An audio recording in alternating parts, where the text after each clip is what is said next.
Toshkentda Spider-Man filmiga bilet qolmagandan keyin Samarqandga kelib ko'rishga qaror qildik. Va savol, film shunga arzirmidi? Videoni oxirida javobini aytaman. Человек-паук Новый день filmi uchun biz ukam hamda singlim bilan butun Marvel dunyosini ko'rishga qaror qilgandik. Buni evaziga men ularga va'da bergandimki, Человек-паукni borib kinoteatrlarda ko'rishimizni. Lekin Toshkent kinoteatrlarining nechtasini qaragan bo'lsam, aynan biz xohlagan o'rta joydan biletlar chiqmadi. Shu vaqt singlim bilan ota-onam Samarqandga ketishlariga to'g'ri kelib qoldi. Bundan necha kundir oldin bormayman deb turgan joyimda boramanga tushib qoldi. Nimagadir meni genialniy miyamda aynan Samarqandda biletlar ko'p deb o'ylagandim. Lekin Samarqandda kinoteatr bitta.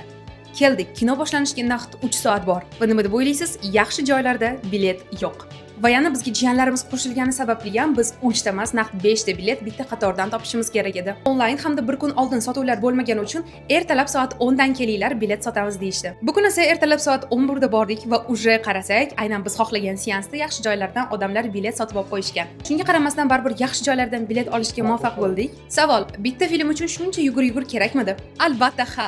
Men bu filmni intizorlik bilan kutdim va barcha ojidanyalarim 100% qoplandi. To'g'ri, ko'pchilikka qanaqadir action yetmagandek tuyulishi mumkin. Lekin aynan bu filmda Spider-Manning shaxsi juda ham yaxshi ochib berilgan. Jismoniy urushlardan ko'ra men psixologik bosimni ko'proq чувствовать qildim. Ya'ni film juda ham emotsionalli. Meni eng xursand qilgan narsasi, filmda hech kim o'lmadi. Esingizda bo'lsa, film hali hech qayerga chiqmaganda Zindaya qora kiyimlarda chiqqandi. Hamma o'ylagandiki, to'shna bu yerda kimdir o'ladi deb.